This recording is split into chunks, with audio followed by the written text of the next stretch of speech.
So hello everyone, welcome back. This is Palak Sharma and आज की video में हम लोग देखने वाले हैं integrated rate equation first order reaction के लिए, उसके गैसियस फेज के लिए हम लोग आज इंटीग्रेटेड रेट इक्वेशन देखेंगे। इससे प्रीवियस वीडियोस में हम लोगों ने इंटीग्रेटेड रेट इक्वेशन देखी थी जीरो ऑर्डर रिएक्शन के लिए, फर्स्ट ऑर्डर रिएक्शन के लिए हम लोगों ने देखा था, बट इनिशियली हमने फर्स्ट ऑर्डर रिएक्शन के लिए लिक्विड फेज में देखा था। उससे पहले भी हम लोगों ने चैप्टर में सारी चीज़ें डिटेल में डिस्कस की हुई हैं, तो अगर आपने अभी तक उन वीडियोज़ को चेकआउट नहीं किया है तो एक बार आप उनको ज़रूर चेकआउट करना, देन आप उस वीडियो को देखोगे तो आपको और अच्छे से चीज़ें क्लियर होती चली जाएंगी। तो आज हम डिस्कस कर रहे हैं फर्स्ट ऑर्डर रिएक्शन के लिए इंटीग्रेटेड रेट इक्वेशन। तो आइए यहाँ पर हम लोग देखते हैं। सबसे पहले मैंने मान लिया ये मेरे पास में रिएक्शन है, यहाँ पर क्या है मेरे पास में ए भी गैसियस फेज में है एंड जो आपके प्रोडक्ट बनेंगे वो भी गैसियस फेज में होंगे। तो ये मेरा रिएक्टेंट है, ये हमारे प्रोडक्ट निकले और सभी किस चीज़ में हमारे गैसियस फेज में होने वाले हैं। तो अब मैं अगर बात करूं कि अगर मेरे पास में एक कंटेनर है यहाँ पर, उसके अंदर मेरे इनिशियली मोल्स थे सारे ए के, तो ए का प्रेशर था हमारा जो भी इनिशियली ले रहा था, तो initially at time is equal to 0 पे ए का प्रेशर हमने मान लिया पी आई था, और यहाँ पर बी हमारा फॉर्म नहीं हुआ है तो इसका प्रेशर था 0। सी भी हमारा फॉर्म नहीं हुआ है तो सी का प्रेशर भी हमारा कितना है, 0 होने वाला है। तो अब हम क्या करेंगे, थोड़े time t is equal to T time बाद हमारा क्या होगा कि A में से थोड़े थोड़े मॉलिक्यूल्स निकल के B और C के बनने लगे होंगे। तो जो A का प्रेशर इनिशियली पी आई था वो x अमाउंट डिक्रीज हो गया होगा। यहाँ पर A का प्रेशर इनिशियली पी आई था, थोड़े टाइम बाद क्या होगा, A का pressure P I minus x हो जाएगा, उतना ही B का प्रेशर जो इनिशियली 0 था उतना ही B में इंक्रीमेंट होगा एंड उतना ही C में इंक्रीमेंट हो जाएगा। देखो इनिशियली क्या कंडीशन थी, इनिशियली मेरा A का टेम्परेचर था Pi और B का टेम्परेचर 0, C का टेम्परेचर 0।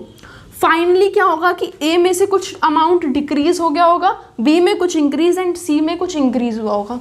एक चीज़ यहाँ पर ध्यान से देखेंगे कि अगर मेरे पास में A का 1 मोल है और B का 0, इनिशियली C का 0, तो अगर A में से 1 मोल डिक्रीज होगा तो B में आपका 1 मोल इंक्रीज होगा एंड C में भी आपका 1 मोल ही इंक्रीज हो रहा होगा। देखिए किस तरीके से होगा कि अगर मेरा A में से 1 मोल डिक्रीज हुआ तो B में आपका 1 मोल ही इंक्रीज होगा एंड C में भी आपका क्या होगा, 1 मोल इंक्रीज हो रहा होगा।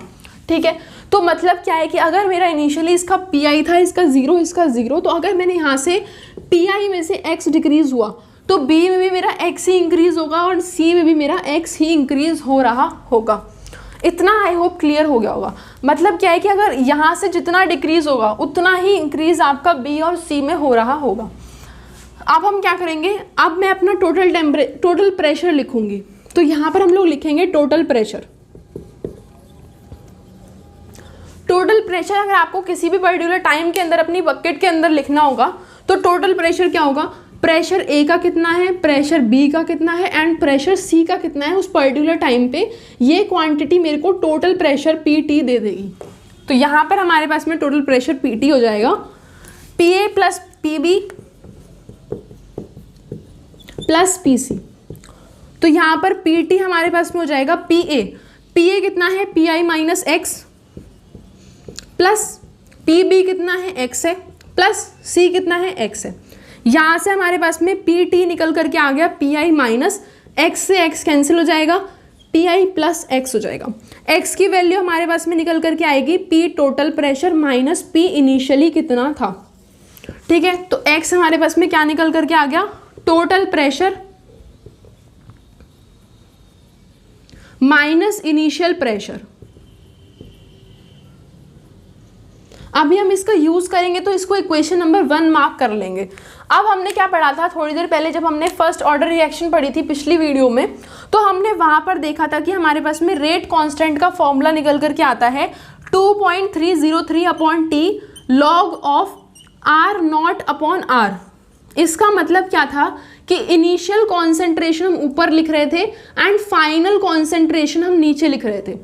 तो अब हम क्या कर रहे हैं, कॉन्सेंट्रेशन की बात नहीं कर रहे हैं, अब हम प्रेशर की बात कर रहे हैं। तो कॉन्सेंट्रेशन को हम डायरेक्टली रिप्लेस कर देंगे किस चीज़ से, प्रेशर से। तो यहाँ पर हमारे पास में जहाँ जहाँ पर भी ये कॉन्सेंट्रेशन है वहाँ पर हम लोग इसको P से, प्रेशर से रिप्लेस कर देंगे। तो initial pressure upon final pressure, यहाँ पर हमारे पास में क्या हो जाएगा, लॉग इनिशियल प्रेशर को मैंने मान लिया Pi अपॉन फाइनल प्रेशर कितना है मेरा PT टोटल प्रेशर जो भी हमारा रहा होगा, ठीक है। फाइनल प्रेशर हम नहीं, एक काम करेंगे, यहाँ पर जो हम कॉन्सेंट्रेशन लिख रहे थे वो सिर्फ रिएक्टेंट की लिख रहे थे, तो यहाँ पर जो प्रेशर लिखेंगे वो भी सिर्फ और सिर्फ रिएक्टेंट का ही लिख रहे होंगे।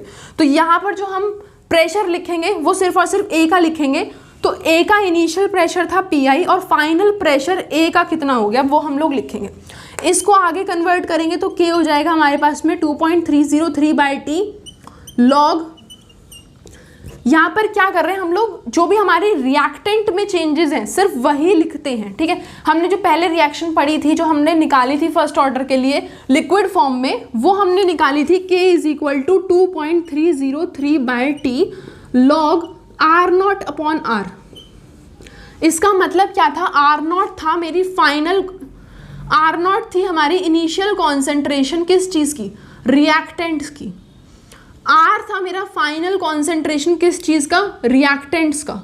तो वही चीज़ हम लोग यहाँ पर लिख रहे हैं, प्रेशर है किस चीज़ का, रिएक्टेंट का इनिशियल, फाइनल प्रेशर है किस चीज़ का, रिएक्टेंट का। तो यहाँ पर इनिशियल रिएक्टेंट का प्रेशर PI था, फाइनल हो गया PI - X, तो ये हो गया K = 2.303/T log initial pressure कितना है मेरा रिएक्टेंट का, PI अपॉन फाइनल प्रेशर कितना हो गया, PI - X। अब हम लोगों ने x की वैल्यू फाइंड आउट की हुई है, तो यहाँ से हमारे पास में x है PT - PI।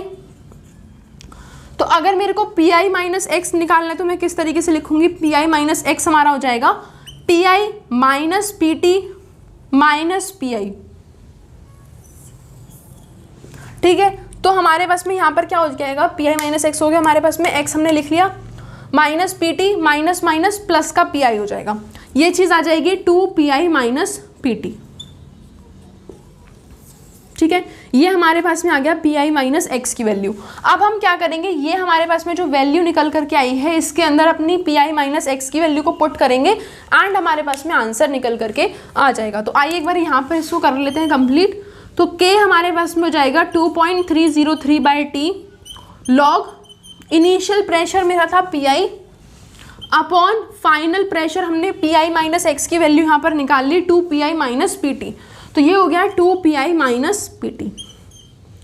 तो ये हमारी जो इक्वेशन निकल करके आई है इसको हम लोग अपने क्वेश्चंस के अंदर यूज़ करेंगे। आइए अब हम लोग कुछ क्वेश्चंस कर लेते हैं फर्स्ट ऑर्डर रिएक्शन के लिए इंटीग्रेटेड रेट इक्वेशन पे बेस्ड। सो आइए अब हम लोग एक क्वेश्चन को डिस्कस कर लेते हैं यहाँ पर अपने फर्स्ट ऑर्डर रिएक्शन से रिलेटेड। तो क्वेश्चन आपको यहाँ पर डिस्प्ले हो रहा है। इस क्वेश्चन में आपको क्या गिवन है कि आपके पास में एक रिएक्शन है N2O5 हमारा कन्वर्ट हो रहा है 2NO + ½ O2 के अंदर। आपको डायरेक्टली सारी चीज़ें गिवन है कि N2O5 की इनिशियल कॉन्सेंट्रेशन है 1.24 × 10⁻⁻² मोल लीटर इनवर्स। 60 मिनट्स बाद इनिशियल मेरे पास में ये था, मैंने क्या किया, इसको अपने रिएक्शन के लिए प्रोसीड होने दिया, तो ये N2O5 डिकम्पोज हो गया इन सारी चीज़ों के अंदर। तो थोड़े टाइम बाद जब मैंने 60 मिनट्स बाद देखा तो इसकी कॉन्सेंट्रेशन यहाँ से डिक्रीज होकर के इतनी हो गई होगी। जाहिर सी बात है डिक्रीज होगी कॉन्सेंट्रेशन, क्योंकि इनिशियली जितनी भी रही होगी वो थोड़ी थोड़ी डिक्रीज होकर के NO और O2 में चेंज होती जा रही है, तो वो थोड़ी सी डिक्रीज हो गई है। तो यहाँ पर हमें निकालना है रेट कांस्टेंट कितना है, एंड हमें डायरेक्टली गिवन है कि हमारे पास में जो रिएक्शन है वो कौन सी है, फर्स्ट ऑर्डर रिएक्शन है।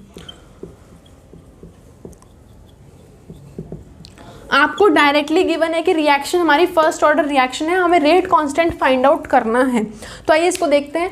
तो हम क्या करेंगे, सबसे पहले हमारे फर्स्ट ऑर्डर रिएक्शन के लिए रेट कांस्टेंट के लिए एक फॉर्मूला होता है। क्या फॉर्मूला होता है वो, K = 2.303 upon final time minus initial time log of initial concentration upon final concentration. ठीक है, इसको भी आप लोग इस तरीके से लिख सकते हैं, T final minus T initial. तो यहाँ से हमारे पास में K निकल करके आएगा 2.303 अपॉन, अब आपका मन है तो आप इस मिनट को सेकंड में कन्वर्ट कर सकते हैं, एंड अगर आपका मन नहीं है तो आप इसको मिनट से सेकंड में कन्वर्ट ना भी करें तो भी चल जाएगा।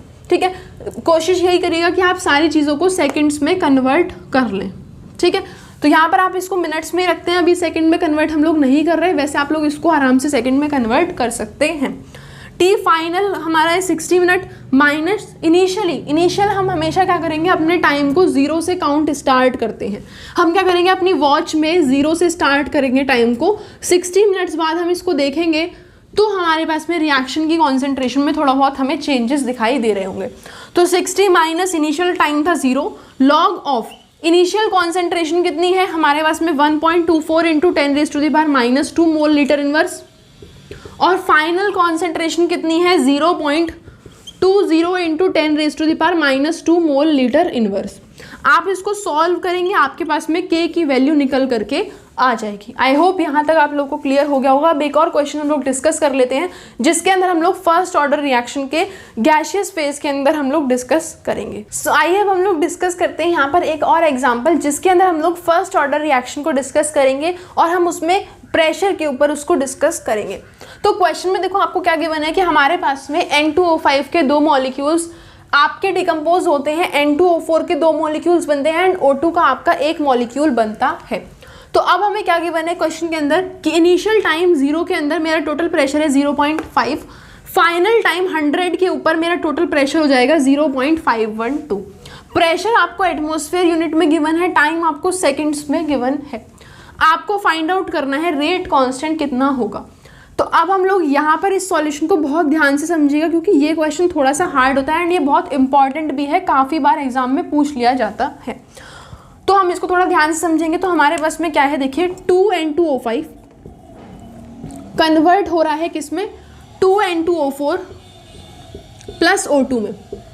सबसे मेन चीज़ है कि आप इसके इन कॉन्स्टेंट्स को देख लें जो बैलेंस कर रहे हैं इक्वेशन को। यहाँ पर 1 है, ठीक है। इनिशियली मैंने मान लिया कि इसके अंदर जो प्रेशर था 0.5 था, पूरा का पूरा प्रेशर। अब देखो इनिशियल टाइम है 0, तो आपने जब अपनी बकेट क्रिएट करी होगी उसके अंदर सारे मॉलिक्यूल N2O5 के ही होंगे। उस टाइम पर आपका N2O4 भी नहीं होगा, ना आपके पास में O2 का कोई मॉलिक्यूल होगा। तो इनिशियल टाइम जब मेरा T = 0 है, सारा का सारा प्रेशर 0.5 N2O5 ले रहा होगा, N2O4 का भी प्रेशर 0 होगा, O2 का भी प्रेशर आपका सारा का सारा 0 होगा। थोड़े टाइम बाद T = 100 सेकेंड पे, ये आपको सेकेंड्स में गिवन है, प्रेशर आपको एटमॉस्फेयर में गिवन है।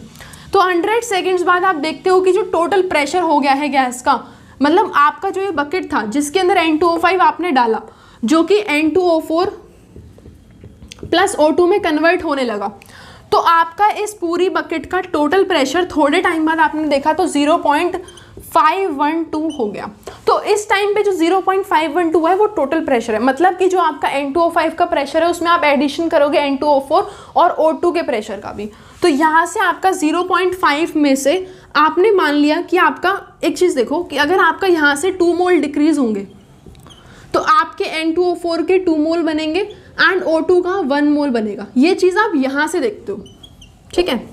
तो अगर आपने 0.5 में से मान लिया कि 2x molecule, 2x pressure, 2x atmosphere का प्रेशर अगर N2O5 में से डिक्रीज हो गया तो N2O4 में 2x का इंक्रीज होगा एंड O2 में 1x का इंक्रीज हो रहा होगा। सबसे मेन जो कॉन्सेप्ट है वो इसी लाइन में लगता है कि आपको पता हो कि कितना डिक्रीज होगा एंड कितना इंक्रीज हो रहा होगा। तो इसके जितने भी मोल यहाँ पर गिवन हो उतना ही डिक्रीज होगा, उतना डायरेक्टली आपका इंक्रीज हो रहा होगा। 0.5 में से हमने मान लिया कि 2x डिक्रीज हुआ है, तो आपका 2x इंक्रीज होगा एंड आपका x इंक्रीज होगा O2 में। तो अभी हमारी बकेट के अंदर क्या होगा कि N2O5 का 0.5 माइनस 2x है, O2 का x है, N2O4 का 2x है। तो टोटल प्रेशर जो हमारा निकल करके आएगा,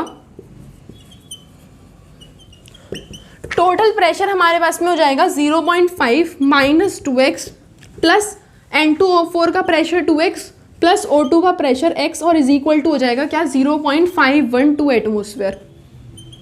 ठीक है, हम लोग यहाँ से क्या करेंगे, अपने x की वैल्यू को फाइंड आउट करेंगे। x इज इक्वल टू क्या हो जाएगा, 0.512 माइनस 0.5, यहाँ से आपका x निकल करके आ जाएगा।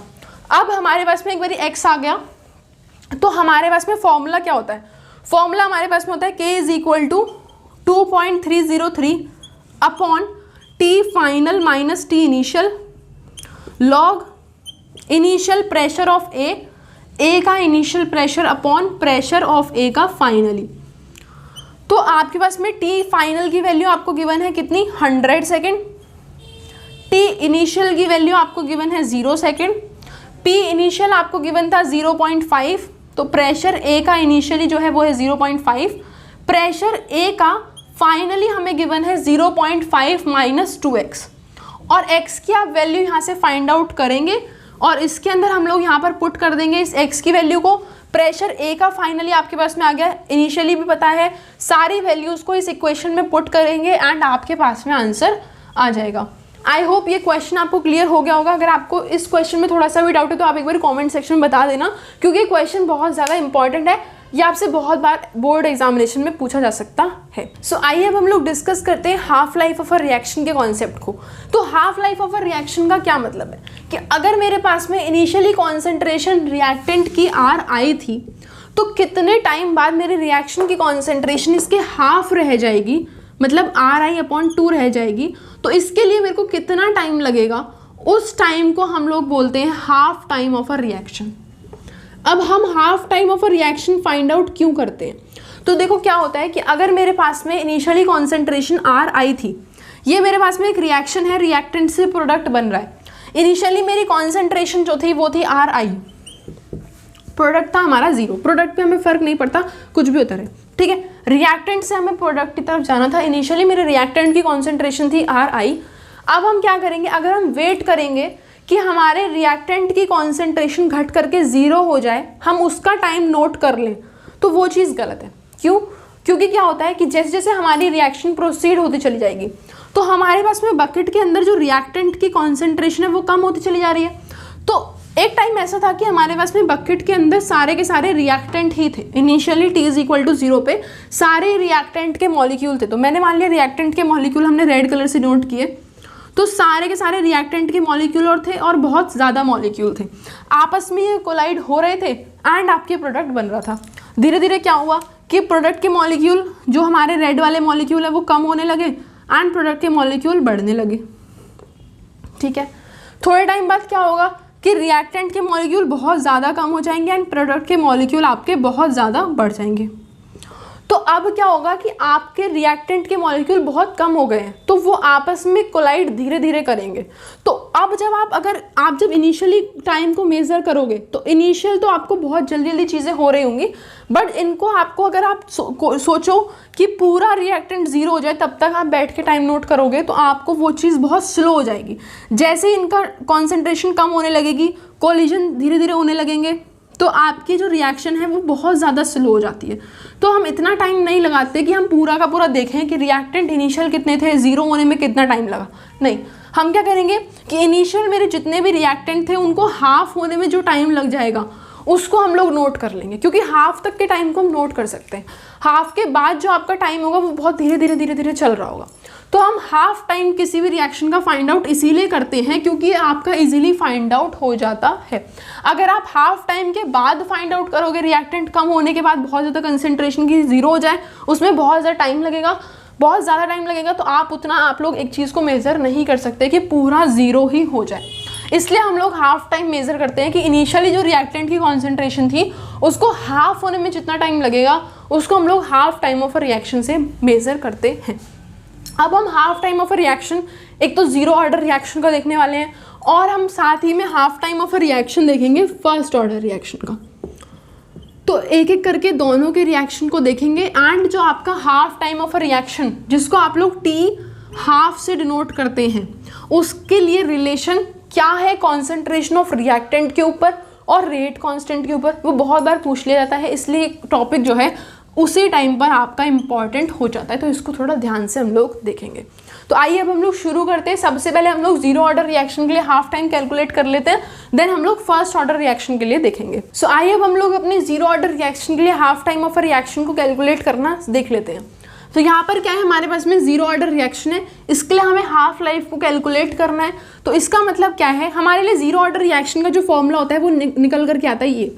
यहाँ पर K क्या है, K है हमारा रेट कांस्टेंट, T है मेरे पास में टाइम, R0 है मेरे पास में इनिशियल कॉन्सेंट्रेशन जितनी थी रिएक्टेंट की, और R है हमारे पास में फाइनल कॉन्सेंट्रेशन ऑफ रिएक्टेंट। ठीक है, तो अब हम क्या कर रहे हैं, हम लोग half life of a reaction find out कर रहे हैं। मतलब जो मेरा इनिशियल कॉन्सेंट्रेशन है रिएक्टेंट की वो हाफ में कन्वर्ट हो जाए, मतलब जो फाइनल कॉन्सेंट्रेशन है रिएक्टेंट की वो क्या हो जाएगी, initial concentration of reaction divide by 2। अब हमने मान लिया कि हमारे पास में इसके लिए टाइम लगा t हाफ, तो हमारा k क्या आ जाएगा, k is equal to initial concentration as it is R naught रहेगी माइनस फाइनल कॉन्सेंट्रेशन कितनी हो गई, आर नॉट बाई 2, इनिशियल का हाफ हो गई, अपॉन इसके लिए टाइम कितना लगा t हाफ। k हमारे पास में आ गया, यहाँ पर हम लोग देखेंगे 2 R naught minus R naught upon 2 upon t half.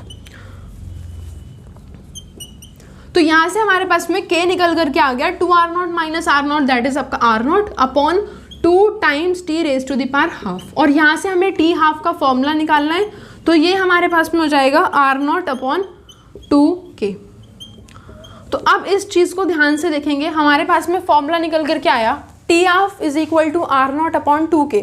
यहाँ से हमारे पास में आर नॉट क्या है, इनिशियल कॉन्सेंट्रेशन ऑफ रिएक्टेंट है, k है हमारे पास में रेट कांस्टेंट। तो यहाँ से आप लोग डायरेक्टली लिखोगे कि जो half life of a reaction T half होती है वो डायरेक्टली प्रोपोर्शनल है इनिशियल कॉन्सेंट्रेशन ऑफ रिएक्टेंट के, और टी हाफ आपकी इनवर्सली प्रोपोर्शनल है किसके, रेट कांस्टेंट की। ये दो चीज़ें पूछ ली जाती है कि टी हाफ आप प्रूफ करो इनिशियल कॉन्सेंट्रेशन ऑफ रिएक्टेंट के डायरेक्टली प्रोपोर्शनल है, या टी हाफ आप प्रूफ करो कि रेट कांस्टेंट के इन्वर्सली प्रोपोर्शनल है। तो आपको कुछ नहीं करना, आपको डायरेक्टली यही प्रूफ निकाल करके दिखाना है एंड इसी चीज़ का आप लोगों को यूज़ करना है। अब हम लोग बात कर लेते हैं एक बार फर्स्ट ऑर्डर रिएक्शन के लिए half life of a reaction किस तरीके से आप लोग फाइंड आउट कर सकते हैं। सो आइए अब हम लोग डिस्कस करते हैं फर्स्ट ऑर्डर रिएक्शन के लिए half life of a reaction के टॉपिक को। तो अब हमारे पास में फर्स्ट ऑर्डर रिएक्शन के लिए जब हम हाफ लाइफ कैलकुलेट करेंगे, सबसे इंपॉर्टेंट चीज़ जो आपको पता होनी चाहिए वो ये है कि जब आप लॉग बेस ई के अंदर 2 की वैल्यू निकालेंगे तो आपके पास में आती है 0.301। आपको किस तरीके से फाइंड आउट करनी होती है लॉग की वीडियोज़, लॉग को आपको पूरा बेसिकली एक टेबल से आपको देखना पड़ता है किस तरीके से लॉग को आपको फाइंड आउट करना होता है। इसको हम लोग नेक्स्ट वीडियो में किसी वीडियो में इसको समझ लेंगे किस तरीके से हमें इसे फाइंड आउट करना होता है। तो अब हम क्या करेंगे कि हमारे पास में फर्स्ट ऑर्डर रिएक्शन के लिए हमें half life of a reaction लिखनी है। तो हम क्या करेंगे कि हमारे पास में इनिशियल कॉन्सेंट्रेशन है R naught, initial concentration of reactant है हमारे पास में आर नॉट, फाइनल कॉन्सेंट्रेशन जो हमारे पास में रिएक्टेंट की हो जाएगी वो होगी आर, और हमें क्या करना है, हमें हाफ लाइफ फाइंड आउट करनी है, मतलब जो फाइनल कॉन्सेंट्रेशन है वो हाफ हो जाए इनिशियल कॉन्सेंट्रेशन के। तो R is equal to R naught by 2 के लिए, और इसके लिए हमारे पास में टोटल टाइम जो लगेगा, टाइम टेकन, वो हो जाएगा हमारे पास में half life of a reaction, जिसको हम लोग टी हाफ से डिनोट करेंगे। इन सारी चीज़ों को हम लोग इस फॉर्मूले के अंदर पुट कर देंगे, जिसको हम लोग इक्वेशन नंबर 1 मार्क कर लेते हैं। तो हम लोग यहाँ पर लिखेंगे पुट इन इक्वेशन 1। तो हमारे पास में क्या आ जाएगा, k rate constant upon 2.303 upon t को हम लोग रिप्लेस करेंगे t हाफ से, लॉग r नॉट हमारा इनिशियल कॉन्सेंट्रेशन है वो तो आपका एज इट इज रहेगा, अपॉन फाइनल कॉन्सेंट्रेशन हो जाएगा r नॉट अपॉन 2। इसको आप लोग कुछ इस तरीके से भी लिख सकते हो कि ये जो 2 है आपका यहाँ से हट करके इंटू 2 चला जाएगा, r नॉट से आपका r नॉट कैंसिल होगा, ये चीज़ हो जाएगी k is equal to 2.303 upon t half, log base e में सारी चीज़ें आपकी चल रही हैं, यहाँ पर आपका लॉग बेस 10 चलेगा, ठीक है, और यहाँ पर भी आपका लॉग बेस 10 हो जाएगा। तो हम क्या करेंगे, लॉग बेस 10 के अंदर आपके 2 की वैल्यू हमारे पास में डायरेक्टली हमें पता है 2.303 upon T raise to the power half, log 2 की वैल्यू होती है हमारे पास में 0.301। जब आप इसको सॉल्व करते हैं तो आपके पास में आ जाएगा 0.693 upon T raise to the power half.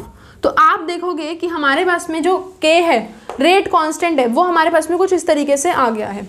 तो हम लोग यहाँ पर लिख सकते हैं k is equal to 0.693 upon T raise to the power half. अब हम इससे क्या कंक्लूजन निकालेंगे टी हाफ के लिए, वो हम लोग चेकआउट कर लेते हैं। सो आइए अब हम लोग देख लेते हैं कि हमारे पास में टी हाफ जो 0 ऑर्डर के लिए निकल करके आया है एंड जो हमारे पास में टी हाफ फर्स्ट ऑर्डर के लिए निकल करके आया है, ये हमारा रेट कांस्टेंट और इनिशियल कॉन्सेंट्रेशन के ऊपर किस तरीके से डिपेंड करता है।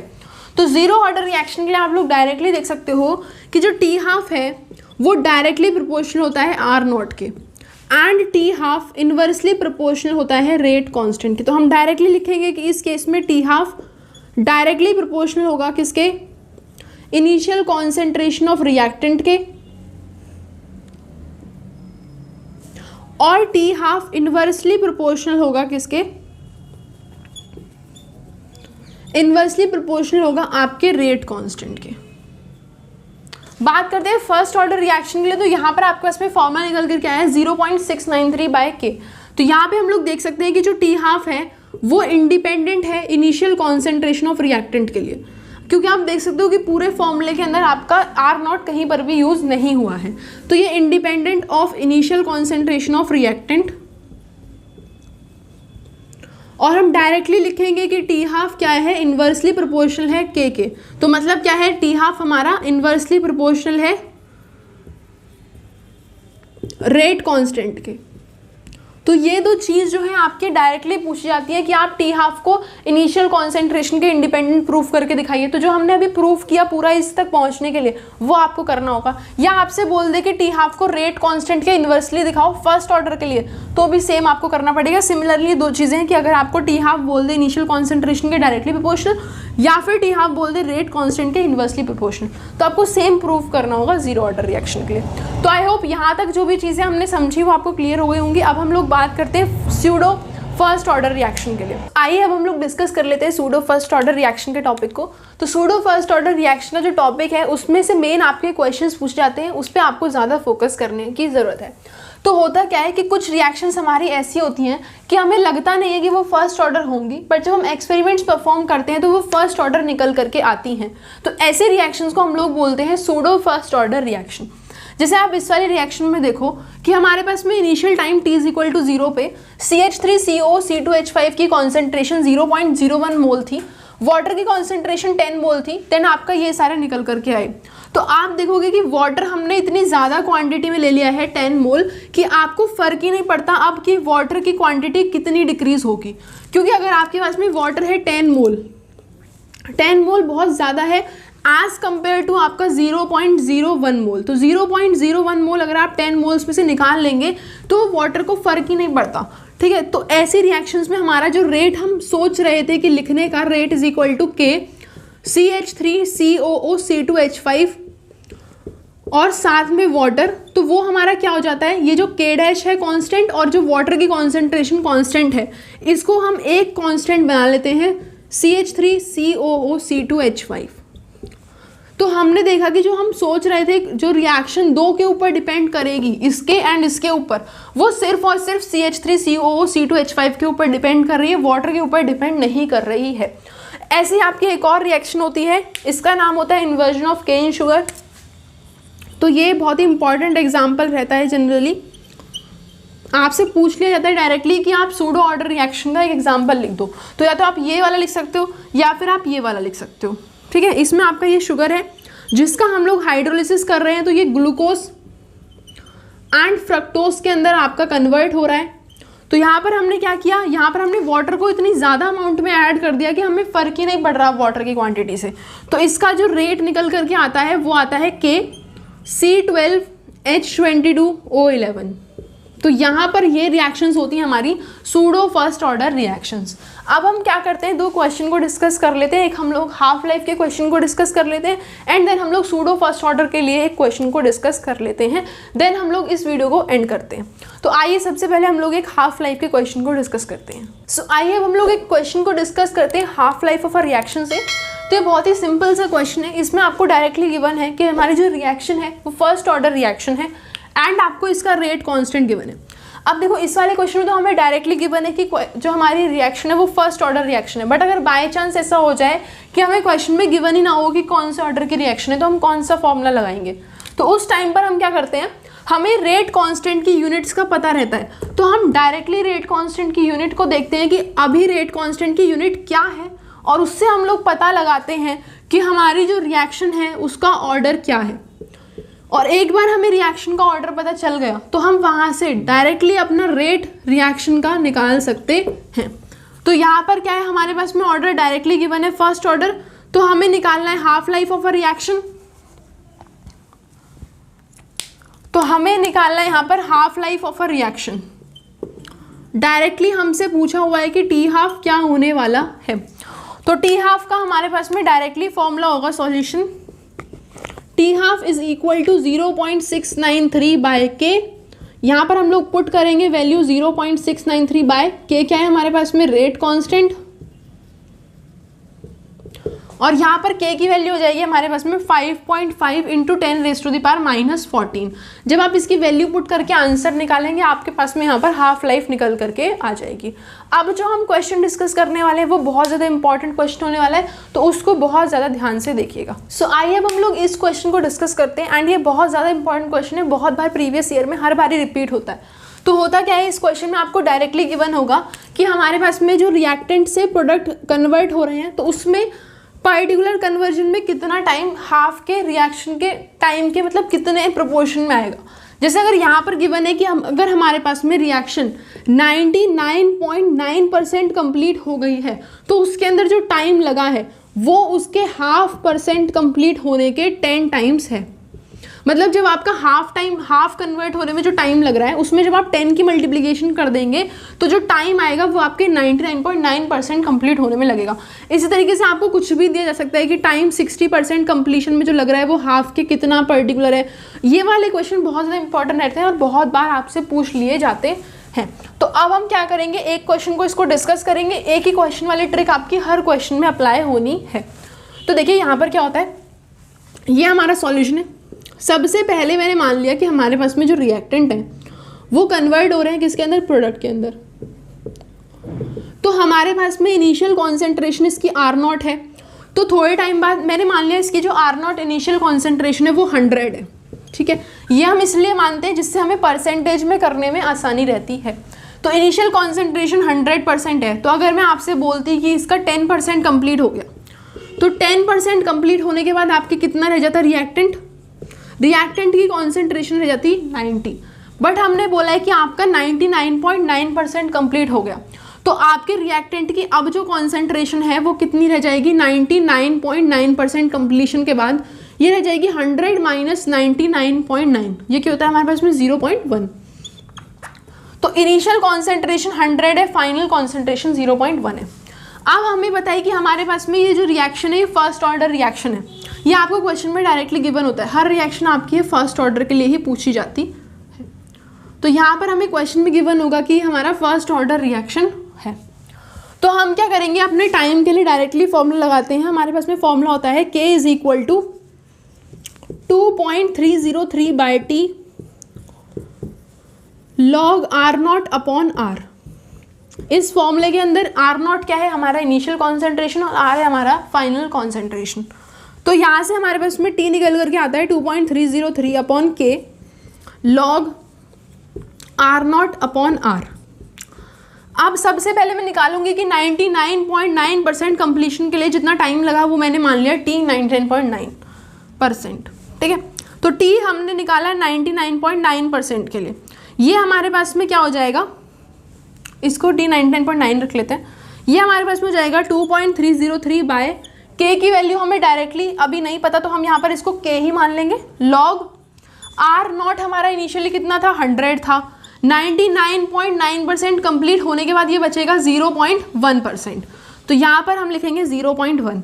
आप यहाँ से इस डेसिमल को ऊपर लेकर जाओगे, ये हो जाएगा 1000। ये चीज़ हट जाएगी यहाँ से। अब एक चीज़ हम लोग यहाँ से देखेंगे कि लॉग ऑफ 1000 को हम लोग क्या लिख सकते हैं। इसको मैं इस तरीके से लिख सकती हूँ 1000 इज इक्वल्स टू 10⁻3। तो इसको हटाएंगे यहाँ से और ये हो जाएगा 10⁻3। अब हमने एक आइडेंटिटी पढ़ी हुई है लॉग की, ये एक इंपॉर्टेंट फॉर्मूला है तो इसको ध्यान से देखिएगा। हमने पढ़ा हुआ है कि log m⁻n हमारे पास में हो जाता है n log m। मतलब जब आप log लेंगे किसी ऐसी क्वांटिटी का जिसके ऊपर पावर होगी तो जो पावर है वो तो आपकी आगे निकल करके आ जाएगी, बाकी क्वांटिटी एज इट इज़ रहती है। तो यहाँ से हमारे पास में ये जो log है इसका बेस कितना है, 10 है। ये चीज़ बहुत ज़्यादा इंपॉर्टेंट है। तो यहाँ से 3 आपका आगे निकल करके आएगा तो ये चीज़ कुछ इस तरीके से कन्वर्ट हो जाएगी, is equal to 2.303 by K। यहाँ से हमारे पास में 3 आगे निकल करके आएगा log 10 बेस 10। एक चीज़ का और ध्यान रखेंगे कि अगर हमारे पास में log का जो बेस है fx वही हम लोग log ले रहे हैं तो ये चीज़ हमेशा 1 हो जाती है। जैसे यहाँ पर log 10 है, यहाँ पर भी 10 है, तो ये चीज़ क्या हो जाएगी हमारे पास में, ये चीज़ हो जाएगी 1। तो log 10 बेस 10 की वैल्यू आ जाएगी 1। तो यहाँ पर हमारे पास में जो T 99.9% कंप्लीशन के लिए निकला है वो हम लोग यहाँ पर पुट करके लिख लेंगे अपने लिए अलग से कि T 99.9 हमारा क्या निकला है, ये हमारा निकला है 2.303 अपॉन K इंटू 3। ये तो हमारा 99.9% कंप्लीशन के लिए निकला है। अब हम लोग बात करेंगे इसके हाफ कंप्लीशन के लिए। तो हमने पढ़ा हुआ है फर्स्ट ऑर्डर रिएक्शन के लिए अगर हमारा हाफ टाइम हम लोग लिखेंगे तो टी हाफ हमारे पास में क्या हो जाएगा 0.693/K। ठीक है, तो अब आप लोग यहाँ पर एक चीज़ देखोगे कि हमारे पास में इसको और इसको हमें कन्वर्ट करना है। तो अगर मैं 10 टाइम्स करूँ टी हाफ का तो जाएगा 0.693/K इंटू 10। और जब आप इसको सॉल्व करोगे तो आप देखोगे कि ये दोनों इक्वल निकल करके आएंगे। तो इसका मतलब क्या है कि जो आपके T 99.9% कंप्लीशन का टाइम है वो 10 टाइम्स हो गया टी हाफ के। आप डायरेक्टली यहाँ पर इस चीज़ को लिखेंगे एंड आप लिख देंगे हेंस प्रूव्ड। एक चीज़ जो यहाँ पर है वो ये है कि अगर आपको टी हाफ का फॉर्मूला डायरेक्टली याद नहीं आता पेपर के अंदर, बाय चांस हुआ कि आप भूल गए, तो आपको क्या करना है, अगर आप टी हाफ का फॉर्मूला भूल गए तो आपको क्या करना है, यहाँ पर जैसे हमने 99.9% कंप्लीशन के लिए 100 में से 99.9 माइनस किया, आप हाफ के लिए भी क्या करोगे, इनिशियल कॉन्सेंट्रेशन R0 हो जाएगी, फाइनल कॉन्सेंट्रेशन आपकी 100 जैसे इनिशियल थी तो फाइनल आपकी 100 माइनस 50 दैट इज 50 बच जाएगी। फिर आप इसी तरीके से इस वाले फॉर्मूले को लगा करके अपना टी हाफ फाइंड आउट कर सकते हैं। आई होप आज की वीडियो में हम लोगों ने जितने भी चीज़ों को समझा वो आप लोगों को अच्छे से क्लियर हुए होंगे। आज हमने काफ़ी क्वेश्चंस को देखा, सूडो ऑर्डर रिएक्शन को समझा, देन हमने हाफ लाइफ को समझा। तो अगर आपको किसी भी चीज़ में थोड़ा सा भी डाउट है तो आप हमें कमेंट सेक्शन में बता सकते हैं। अगर आपको वीडियो पसंद आता है तो वीडियो को लाइक, शेयर एंड चैनल को सब्सक्राइब जरूर करिएगा। Till then thank you so much watching lecture till then take care, bye bye, I will meet you next video, bye bye.